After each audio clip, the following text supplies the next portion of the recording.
Over the past few years, we've seen some weird stuff, fair amount of curiosities, but none greater than Costco selling gold bars.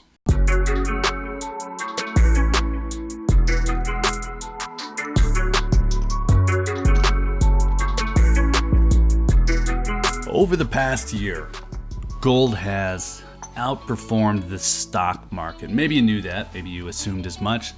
Some of you might have been pretty sure it was the other way around, and depending on the day, well, either would have been right, because the last few weeks have been volatile. So some days yeah, some days no. Well, this is one of those yeah days, because gold is up 20% in 12 months. It's gone from $1,657 to around $1,990.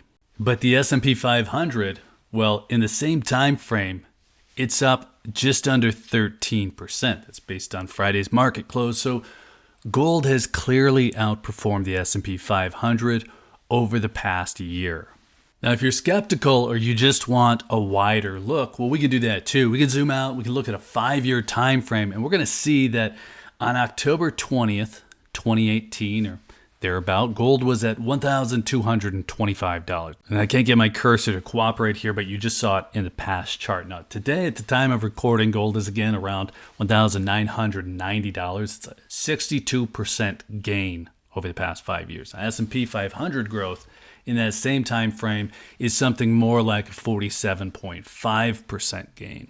So if that's the case, that gold outperforms the S&P 500 on a 1-year time frame, on a 5-year time frame, why should this whole thing be any surprise? Why would gold be derided as a boomer rock, something that is not a good investment, something that's only sold on fear, and something that really just isn't talked about much?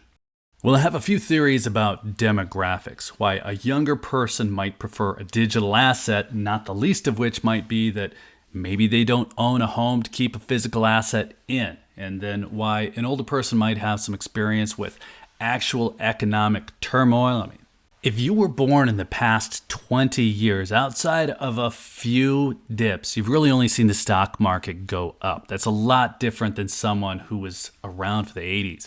So there's going to be big differences in context for people of different ages, and maybe the public opinion and what gets airtime leans toward younger demographics. That's what makes Costco's entry into the gold market interesting. Now, this stuff does not seem mainstream, doesn't seem popular. So if you're like me and you got that email linking to the deal for that 1-ounce gold bar, you had to have wondered, at least for a minute, if it wasn't a scam. So why would Costco be selling gold bars in the first place? Why now? Well, if we were to look at Costco buyer demographics, they're between the age of 35 and 44, so they skew a little bit higher. And Business Insider even goes a little bit further, saying the typical Costco shopper is 39, Asian American, and earns $125,000 or more. That seems like a pretty good target for gold, especially since we're talking about a single physical gold bar. This doesn't require some kind of story of fear trying to get you to cash out your IRA, roll everything into gold. It's a 1-ounce gold bar from PAMP, Suisse, or Refinery. Limit of 2. Now, it's kind of a compelling idea because Costco curates their inventory down to the things that the majority of people need or want. Even though Costco is the 3rd largest U.S. retailer, they're not like Walmart or Amazon, where you can really find anything you could ever want. They really only sell a few things they think you want, which now includes gold. And they've been right, because they've been selling out of their inventory within hours of posting them, which in and of itself is pretty brilliant, because that sort of short-term demand scramble is what's getting them all the press. We've been able to buy gold from Amazon, from Walmart for years. I've actually bought from both, but the press that Costco is getting is due to the fact that they don't sell everything known to man, and they're controlling that inventory to spike the anticipation by releasing the gold in drips, and that's what's getting all the press.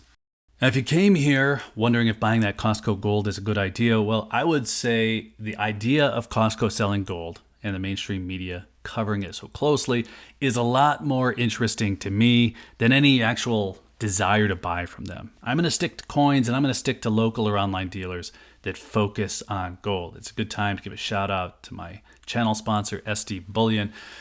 But off the cuff, I would say, why not? Now, I personally prefer coins because they're easier to verify, they're easier to sell, and I prefer dealing with sellers who focus solely on precious metals. But a 1-ounce PAMP Suisse, 1-ounce Rand Refinery bar, those are both great choices on Costco's part. Now, I haven't bought anything from them, but I have come around a little bit on bars lately. All of my local dealers now have professional metal scanners, so selling one to a local shop does not mean that they have to cut it out of the assay, scratch the gold, run an acid test. And bars aren't bad. Coins are just better in my opinion. They're just easier. So like I mentioned, the interesting part of this whole thing is just how mainstream gold has become. My wife has mentioned Costco Selling Gold several times now. It's the in-house joke anytime she asks if I need anything from Costco.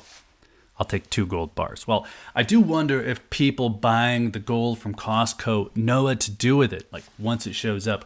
And that might be similar to trying to figure out what to do with other Costco whim buys, like 1,800 pounds of freeze-dried food or a 72-pound block of cheese. Now, hypothetically, if you got into a tight spot, you'd eat that cheese or that freeze-dried food, but if you bought your gold from Costco, would you even know how to sell it? Now, if you buy gold on a whim or you buy it on the current trendy bit of doom, it's very easy to miss the actual use case for gold. Since you can't eat it, there's got to be some kind of sale involved. So I'm not really sure that these new gold owners would be prepared.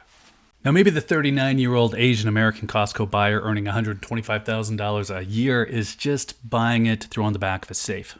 Peace of mind. But there are better use cases than checking a psychological box. I would say one of the upsides of buying from a dedicated precious metals dealer is that they're also going to buy back from you if you get in a jam. Costco doesn't do that. And that's really my only negative that I would throw out there. I think you should understand how to use it, not just where to buy it. So let's call it good there. Let us know what you think. Are you buying that Costco gold? You know anyone who is?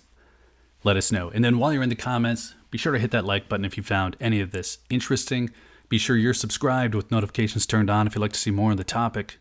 And if you're still here, thanks again for watching. I always appreciate your time. Take care.